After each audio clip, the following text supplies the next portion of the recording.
Please welcome President of the Women's Forum of New York 2020 to 2021, Joan Hafenreffer.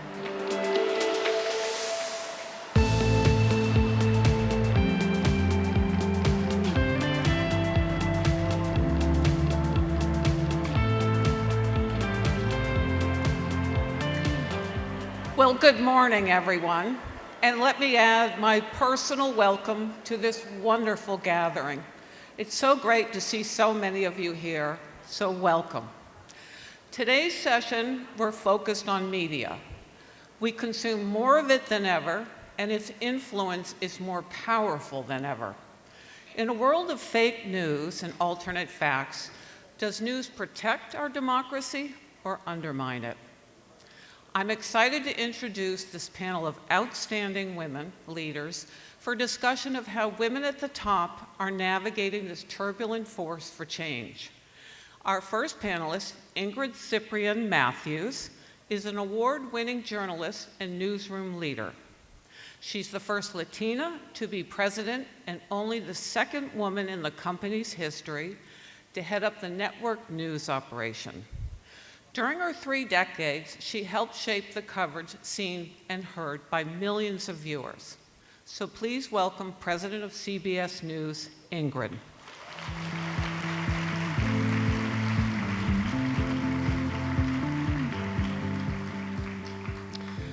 Our second panelist, Sarah FRIER, is an award-winning features and breaking stories that have earned her the reputation on Facebook, Instagram, Snapchat, and X that make business decisions that affect our future and our society. She's an author of No Filter, The Inside Story of Instagram, and a technology editor at Bloomberg News. So please welcome Sarah.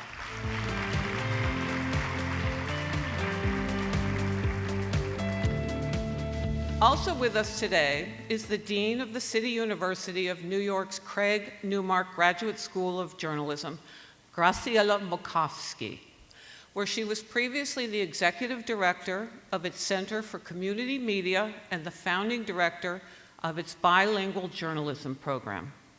She's also a contributing writer for The New Yorker and the author of 7 nonfiction books. So please welcome Graciela.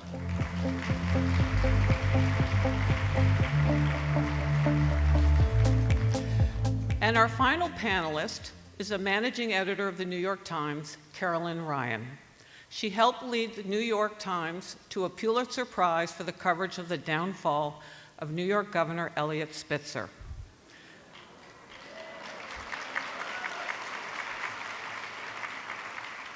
She's run some of the newsroom's largest, most critical departments, so please welcome Carolyn. And our moderator for this session is Susan King. Susan is the Dean Emeritus of the University of North Carolina Hussman School of Journalism and Media, where she taught journalism and media leadership. Before UNC, she was a broadcast journalist in Washington, D.C., a White House correspondent for ABC News, and a presidentially appointed government communicator for 3 cabinet secretaries during the Clinton administration.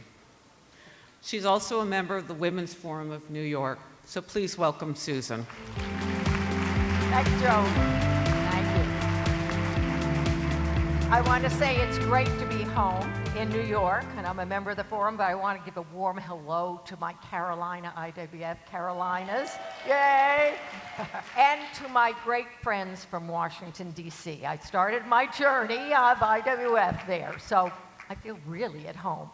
And can you feel the power emanating from this stage? Is this a panel of experts?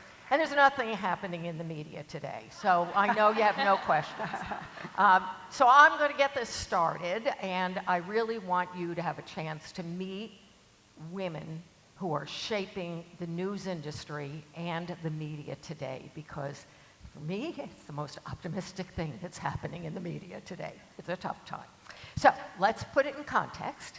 Media, yes, we're consuming more of it than ever before, and it's more powerful than ever before. It's always on, and we're always connected. And Nielsen has done a study, of course. The average adult consumes 10 hours of media a day. Yeah. And about 6 of it on this thing, so it makes sense, right? I see you all going on it. But also, Pew has done a study. Social media, half of Americans get their news from social media. And are ready for this? American University, 30% of young people, where do you think they consume their news? TikTok. See, we got a smart group of women here. They know what they're consuming. But add to that, one of the things that all these leaders are really dealing with is the financial viability of journalism.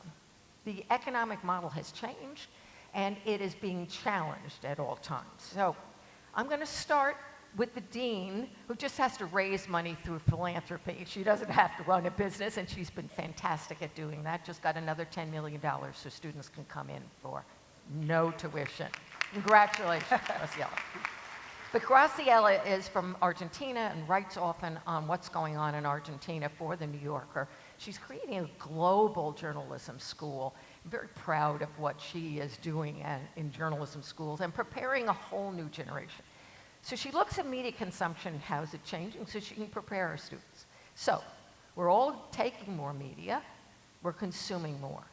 Is that a good thing? What's positive about it? I think, thank you so much. And it's so wonderful to be in a room full of women. I just feel so glad and so honored to be here. You know, I train journalists at a time that is really boring and uneventful in journalism. That was a joke. It's a very, you know, it's a moment of profound transformation in the industry, and traditional media is still struggling to find a business model and to find ways to get to the people they are meant to serve. And some outlets have figured it out. Most outlets are still trying to figure it out. But what hasn't changed is the need for information, for reliable information and trustworthy information. And we see that at a moment in which authoritarian leaders are being voted into office around the world. And there's the very possible, you know, the real possibility that an anti-democratic president gets elected and, you know, takes office in January next year in this country. There's new threats against media and against journalism, but there's a clear need from society to understand the implications of what's happening in the world. So there's no less need for reliable information. There's more need for reliable information because there's more unreliable information getting to people faster.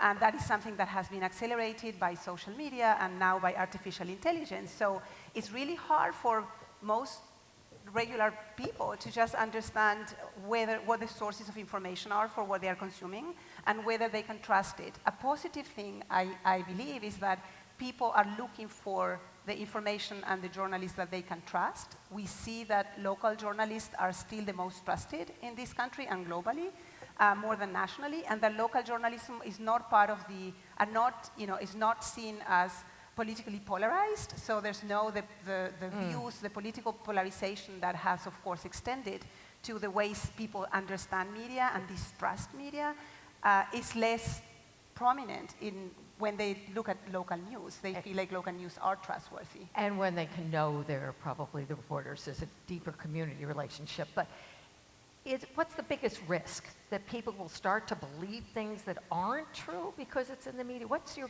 I think people have always, I mean, lies are not a new thing and propaganda is not new. I think the risk, I see two risks. One is our irrelevance.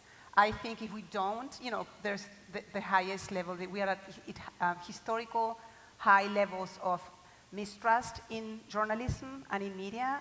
And that mistrust goes mostly to the people who do the best journalism or who actually do professional journalism and who do verification. And, you know, like it's really hard to get the stories right. But getting it right is not the way in which you solve the trust issue. The way you solve it is by first understanding why people don't trust media. And I think part of that is not something that we can fix necessarily alone as journalists and from media, because this is part of a global movement against elites, and there's mistrust in institutions in general. This is not just something that is happening to media. Media is one of the, you know, kind of democratic institutions that are now seen as part of something that institutions that have not helped people, that have that have harmed communities. So I think we need, and a lot of people are doing this, understand what the source of that mistrust is, how do we fix it, and how do we reach the people we need to reach? Because you can do amazing journalism, you can do and there's no, there's a very high amount of amazing journalism and excellent journalism being produced in this country every day, but some of it doesn't get to the people it's meant to reach. And so how do we do that? That's the question we should be asking. And I hope we're going to have time to get into trust, because that's definitely all our institutions are facing trust questions. Let's go to some great journalism. New York Times has been my hometown newspaper. So Carolyn, I want to go to you because I wanted to make sure I was accurate. More than 130 Pulitzers. So we know quality journalism always dominated it. Just won 3 last week. You also, when you break news, you make international impact. For those of you who don't live here may not know that the Me Too movement began with a breaking news story at the New York Times, has had impact around the world. So that's great journalism that you're talking about, Graciela.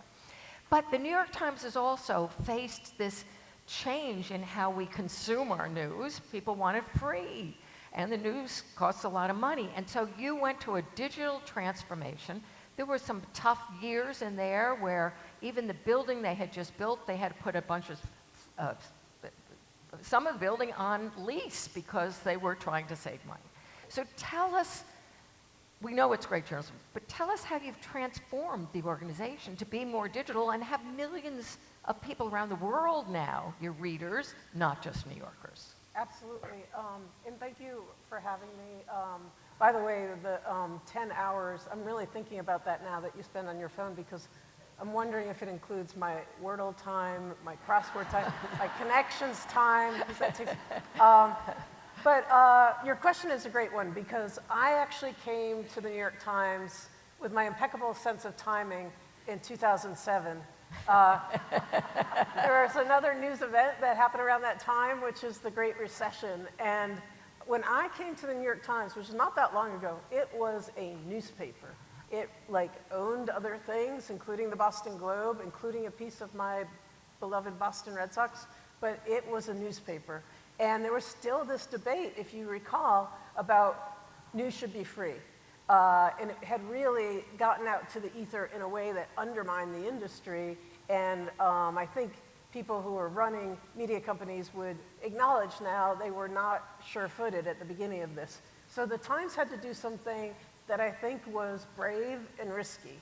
So essentially, during that period, sell off, get rid of the things that were not core to the New York Times. So that meant selling the Boston Globe, other regional properties, selling Boston Red Sox. But the toughest and probably most controversial decision that has been made during the time I was there, which you'll all remember, was to institute a paywall. And the industry was not doing that. This was 2011. And there was huge criticism, and there was a lot of reaction to readers who had become very accustomed to the website and very accustomed to the way they used it, not habituated to paying for it. But it was a dramatic decision that really reshaped how we thought about what we did, which was make journalism that is worth paying for, and keep sort of that as a compass in terms of the business. So that means when we're covering the Trump trial down the street, what does that look like?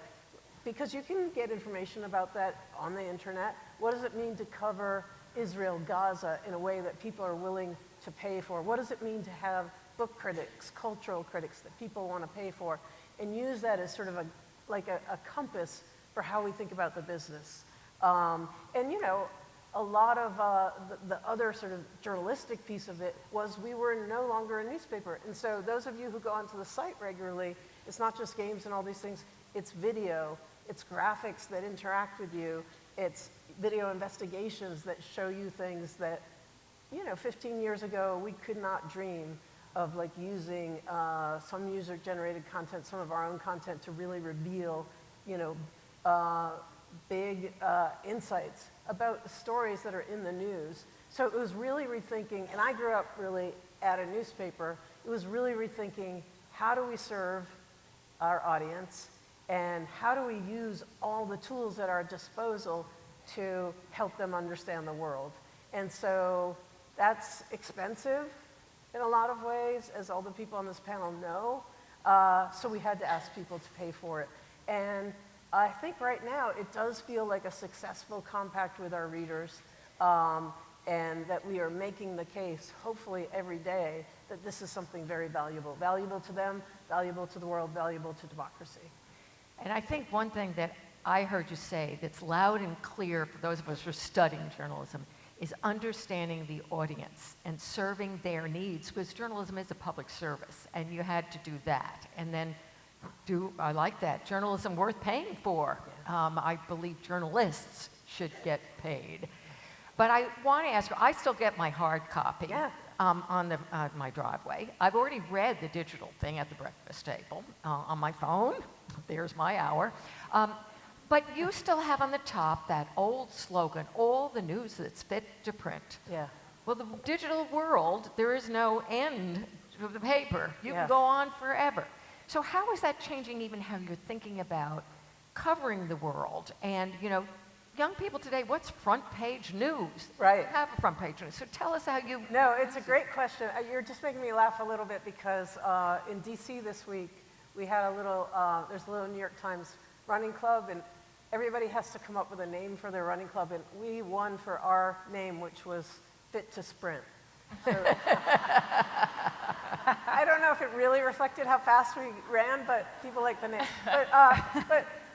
But here's the thing. There was a sort of thingness, doneness, easily understood slogan that worked for a newspaper. We still think that it works for our company because it's basically about what do we need to bring to your attention as an engaged citizen? What in our view, we're using our journalistic judgment, is worthy of your time, worthy of your understanding. I think in some ways it's a powerful statement because there, in our view, are a lot of things that aren't really fit. There's a lot of junk out there, and there's a lot of fraudulent stuff out there, untrue stuff there. So in some ways, this age, which I think you're going to get to, is unsettling, given fakes, giving fraudulent, giving AI. But for some of us who really believe in what we do, we really think it can underscore, you know, the valuable journalism, the journalism that is solid, accurate, and that you can trust. Excellent. So now we're going to go to TV news, to Ingrid at CBS News, president of CBS News. And I think there's never been any, certainly man, who have brought as much to the table as you have to this job. You have been a producer, you've been a journalist, you've been a bureau chief in London.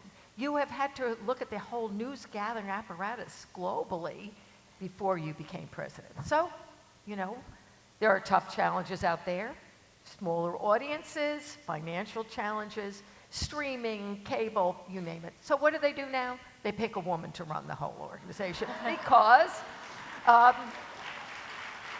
one of our sisters in this organization, Sally Krutchak, has done some research. And when things are really daunting, often women are brought in to take on the challenges.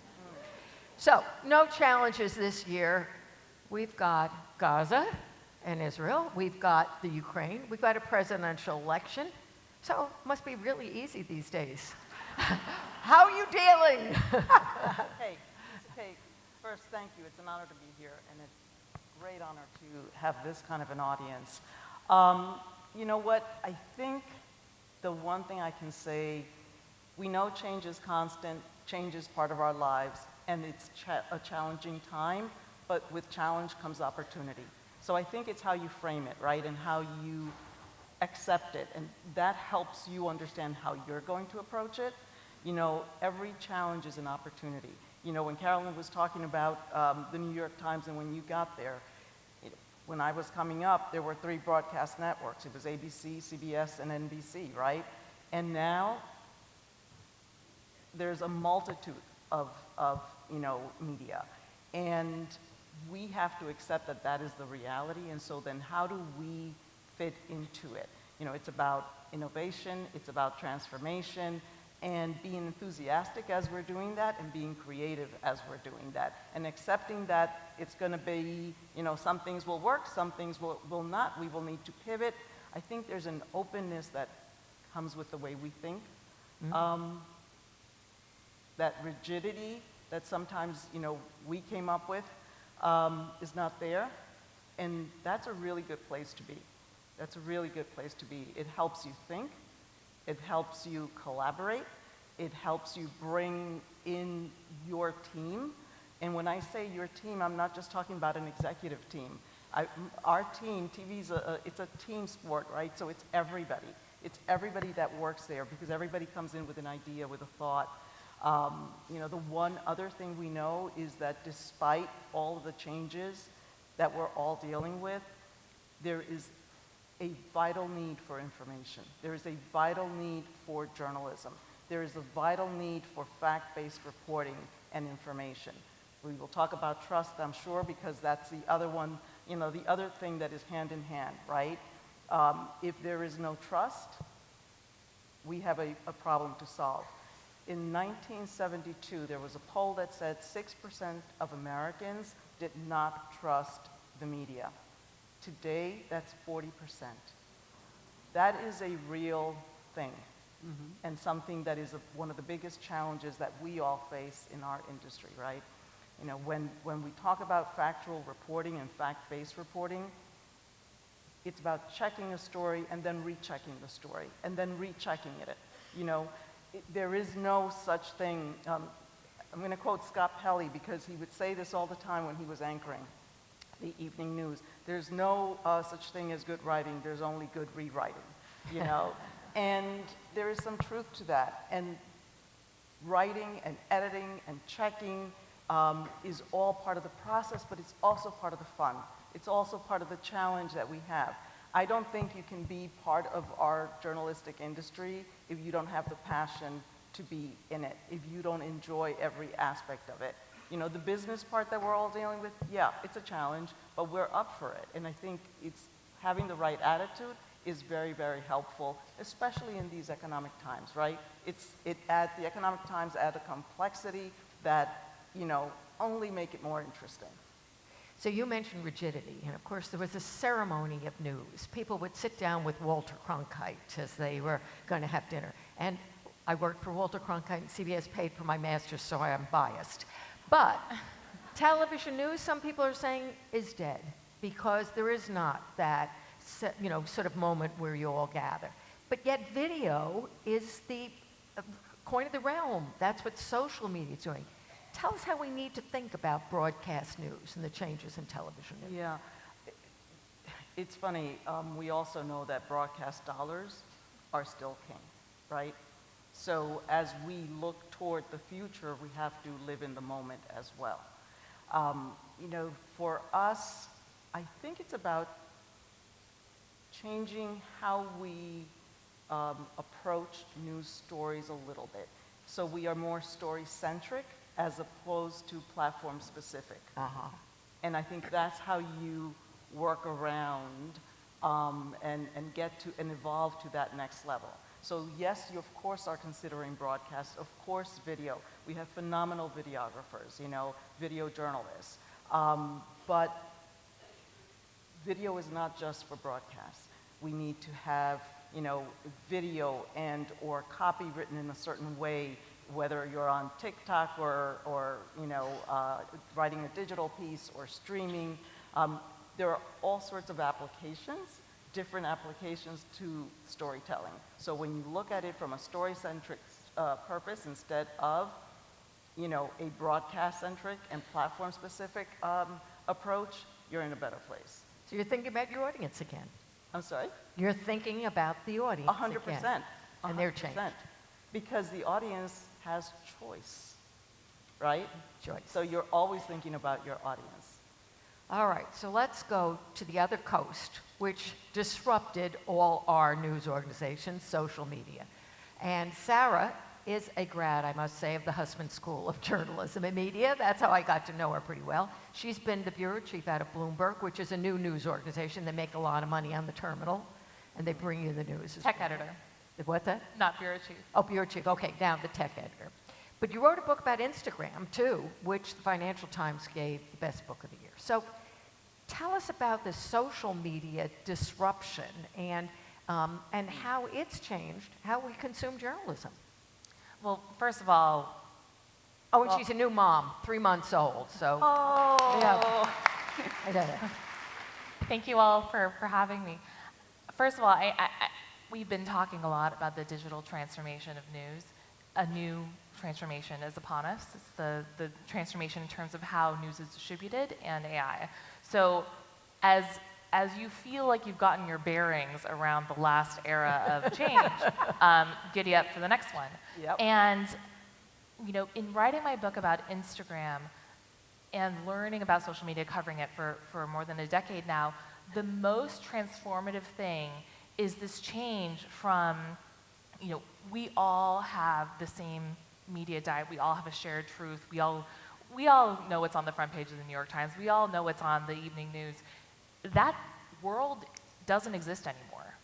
The world we are in now is a world of personalized media. Those 10 hours that you spend on your phone, most of those hours are ones where you are not making a direct intentional decision about what to consume. It is coming to you.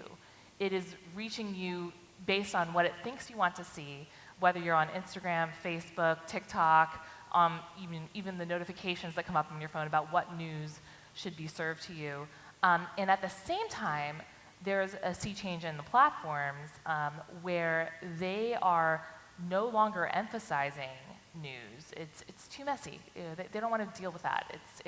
They've gotten in trouble for misinformation over the 2016 presidential election and beyond. Misinformation spread by people on Twitter, on Facebook, and it's just easier for them to say, you know, let's just not have a lot of links on our pages. Instagram, by the way, on a post, no links unless you run Instagram stories. So that creates this world where people who are creating the news have lost control over how that news is distributed to consumers. Say that again. That's really important. Mm-hmm. The people who are coming up with these amazing stories, this original reporting, this creative work that is expensive, cannot control how that is distributed via social media anymore. The follower count is a lie. It does not indicate who is actually reading what you put out there. So I think you know, the algorithms are turning to be more interest-based. I'm going into my rant now, but you know, it's a different world than even the one that I started when we were having this digital transformation. So it's really about personalization. Instagram is one of the apps that brought that to the fore, where we all have a different idea of what is the news of the day. We all have a different celebrity. We all have a different sense of what's cool, because we all have, even if we're sitting on the same couch in the same home, we are watching something different on our phones. So I want to follow that up quickly, but Instagram, I thought, was a place where you sent your baby pictures or to your grandmother, or the grandparents showed it. And it's 16% of people are getting their news from Instagram. And yes. What is the ethic of that? What do they care about? You already said they don't like. What's behind you it? know, it's, as platforms get larger and as you have, you know, your friend list explodes to, you know, the hundreds, it becomes less intimate. It becomes less about that friends and family sharing, and it becomes more about what the platforms are calling creators, the people who are doing one-to-many communication, the influencers, the people who are taking the great videos you put out on CBS and clipping them and commenting on them and changing how they sound for their own audiences. And so there's a lot more of a direct relationship happening. It's much less about you know, going to a media platform where you get the news is coming to you, and it's coming to you in a passive scroll based on your interests. And at one point, Facebook and Instagram and all these were supposed to bring money to the news organizations who are paying the money, and that's fizzled, gone. No, we have to find not out. coming back. So let's go to now the crux, and we talked about it when everyone was introduced, and that's the threat of disinformation, especially in this year when we're going to have a major election here in this country and there are elections around the world. The pulse again, the pulse. You all filled it out, and the question was, polarized media and disinformation, serious threat to democracy? And the winner was 98% of you said, I am really worried. Only 2% of you said, no fear, I'll get my news right. Okay, what's it all about? I'm going to turn to our two, what's called the legacy media and in our little worlds, New York Times and CBS to start. How are you dealing with disinformation and misinformation this election year? Well, there are a couple ways. I mean, I think the threat is real, and from a journalistic perspective, what we have essentially done is create a team of journalists who sift through this stuff, who find what is resonating, because the way that disinformation moves can be very untraditional, but fast-moving. And so we have a team of reporters who have become very expert. They're based in San Francisco at doing those stories. But frankly, one thing that we've really had to do, part of our mission is to help people understand the world, and it is kind of a moment where we feel like we need to educate our audience on what is happening. So one thing that we've done is to, when it comes to AI, for example, we've created these quizzes. If you haven't looked at it, we have a really good quiz on just basic things like facial recognition. Are these real people, or are they created by AI? And then you try and you see how you do. And then you understand through the text, like what are the factors. They talk about something called specular reflection. This will be worth the price of the, this is my one tip to you. If you're trying to figure out if something is AI or not, you're looking at a picture. Look at their eyes in the photo, and if there is consistency in the reflection, it's probably real. And if there's not, it's probably AI. That's my one.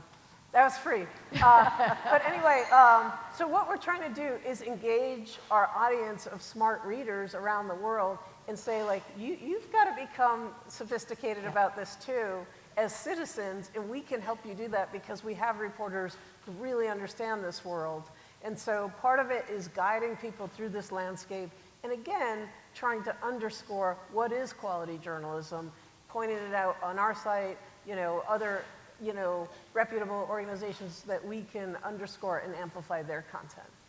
And I want to underscore, in 2017, I put in last lecture, the news organizations we knew and grew up with were the trusted gatekeepers for us about what information we needed to consider and think important.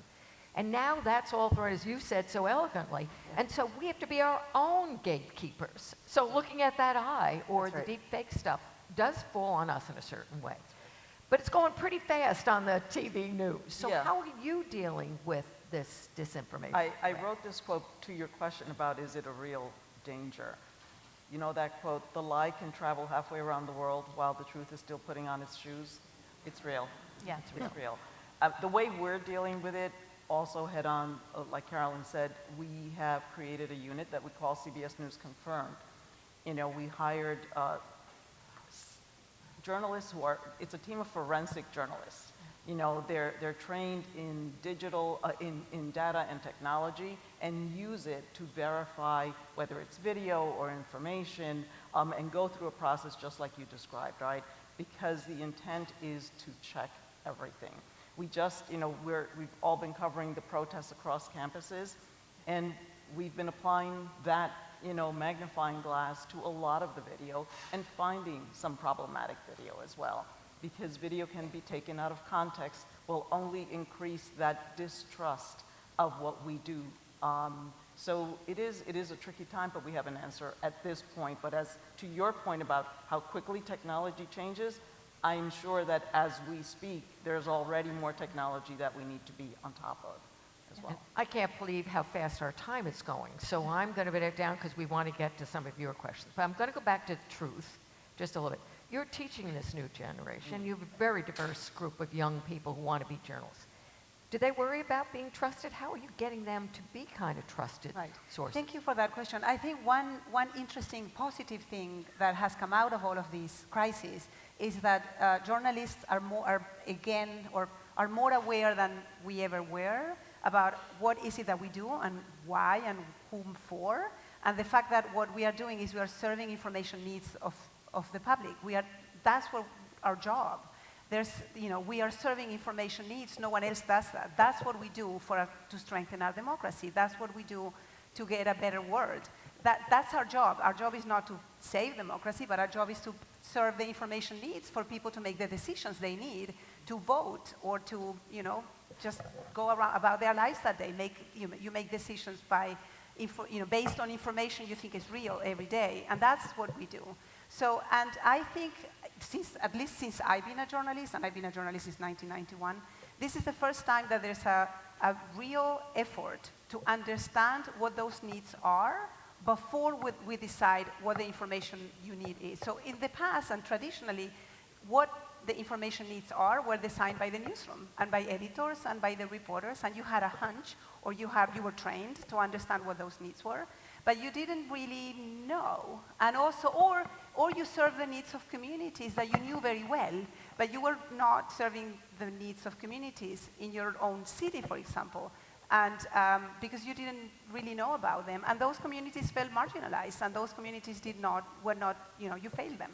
Or you had a very strong bias that reflected your coverage of those communities, and that's part of the price we're paying now, and that's what we're trying to fix. But I think that understanding what those needs are, there's now an effort to really listen in a different way, to understand the needs of the community in a way that, whatever you define, however you define the community, local, national, global, but to kind of invert the news agenda creation. So you first understand what is it that people need to know, and then you go and report and you serve. And there's a lot of news outlets, small yet, but this is a new movement that I'm very excited about.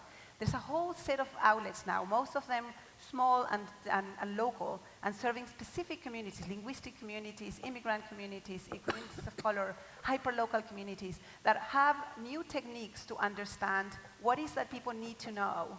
And they ask them, and there's a way, and when we're teaching this, a new way of listening and understanding what is it that people are telling us, and how to transform and to turn into actionable information. And I'm very excited about that, and that's one of the things we're teaching. Listening, a great skill. You have. Listen. All right, so I want to ask you all a question. Last year, 2,600 reporters lost their jobs. This is something that deans of journalism schools really watch, because people are losing it. That was a large number. How many, I want to show you group here, if you had to do it again, show of hands, would you be a journalist? Yes. Yeah, I knew that was going to be the answer. I knew that was going to be the answer. Because our first panel was so fantastic that the entrepreneurs and the tech smart women who all talked about mission. And journalism is a mission that would make us do it again, because a mission to understand our world and to share it with the communities we care about, So I want to, though, be really optimistic with all this bad news that's in the news all the time, to give us your prediction going forward, your best prediction optimistically of what we can expect in the next decade. I'm going to start with you, Ingrid. So my prediction is that we will continue to be resilient humans and creative humans, and not only embracing technology, but evolving with technology. I do think that what we do does involve a lot of passion, and I don't think that goes away. The need for information will always be there. We have to address all of the issues that we've talked about here today, but the need for accurate information, informed. I heard you talk about listening, and I was fascinated, because that's actually how I've framed our political coverage, listening to America, because I think that is so important. Listening is part of the conversation. It's not just about asking the hard questions, but listening for the answers. And so with that in mind, I'm extremely optimistic. And I think women leaders understand listening better. By the way, I'm a little prejudiced there, but I never found men leaders listening. Okay, Sarah, 1 minute. What's your prediction? So I think that with this sort of breakdown in ad-supported mass media and distribution, there's going to be a flourishing of more niche, more specialized, more individual media organizations. We've seen it happen in newsletters. We've also seen it happen within organizations where there are trusted journalists within these institutions that build a relationship with the audience and have the audience go direct to them. And I think that we are going to see in this age of AI summarization, et cetera, we are going to see a lot of really interesting focus by news organizations on original reporting, on getting news that you cannot just find in a Google search, but brings new information to the fore. And I'm really excited about that, and I want to be part of that. I think that is what journalism is all about. It's not about analysis as much as it's about getting people the information that they could not otherwise get. And that they would value. And that they would value. Graciela, your prediction. Well, I might be totally wrong. What I think is 10 years from now, we're going to look at this moment as a moment of emergence and not as a moment of demise. And I feel like a lot of people in our profession are looking at this moment only as a moment of demise with great concern and, of course, a lot of love for what we're losing. But what I see is all of that. I see this landscape that is transformed. 100 years ago, a bit over 100 years ago, we created the media industry that worked for that moment, for mass media, there were technological changes that led our societies, and this was global. But America was a really great example of how to do it right. Created a model for an industry that worked for those socio-economic, technological, moment and conditions. That has transformed. We have different socio-economical, technological situation now, and we are creating the news industry that works for that. And I think this is the moment when that's happening. So I see growth. I see all these tiny little plants coming and sprouting, and I see them in the non-profit model, in like this, replanting on newsrooms in local communities. The effort to find funding in different ways, the effort to change the culture of philanthropy and bring more philanthropic funding into local journalism, and also in what's working, on the winners of this model, those outlets that have figured out how to really create a digital outlet that serves people who want to pay for that, and the subscription model, how that is working for some, is to me very indicative of this moment as a moment of emergence and not of demise. And what's so great, look at all that optimism, and she's no Pollyanna. Tough questioner. Okay, what's your prediction? We've been very bad about explaining the how of our craft. How do we know things? How do we gather information? What does it mean to be a reporter? What does it mean to be putting this story in front of you? We are going to get better at that. We're going to get more transparent, more clear. We're going to help educate a whole new generation of news consumers. They'll be smarter about it. They'll make better choices. Democracy will thrive. There we go.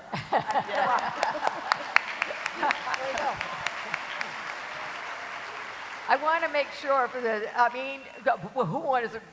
should we go on after that, really? No, but do we have time for the questions from the audience, or have we run out of time? Because the only thing stopping us, they have to transform this room, not digitally, but into a lunch. So I know they wanted us to get off the stage, and in the news business, getting on and off on time was always the success. So I think we don't have time for the questions, but is anyone tell me you have time? No. All right, so then I want to just do one thing, why I am optimistic. Because when I started in the business, there were no women in the seats of these women. No women really calling the shots. No women bringing their ethics and point of view into it. It was something that I feel so optimistic about, that we have women of this caliber and this expertise and this kind of experience really shaping what we get for information, really shaping our world. That is a change that I think we need to all celebrate. So I want to thank you to all of them, but more than anything, these are the leaders of the 21st century, and they are mentoring and helping new leaders come in. So remember their names, Ingrid and Carolyn and Graciela and Sarah, because these are the leaders you're going to see for a long time. So please give us a round of applause. Thank you.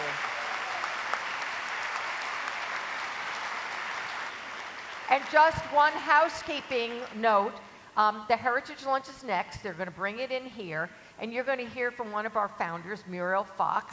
She is in the foyer right now, so she can sign a little card. When you buy your book, you can put it in. You have a signed copy, and let's read the name of that book again.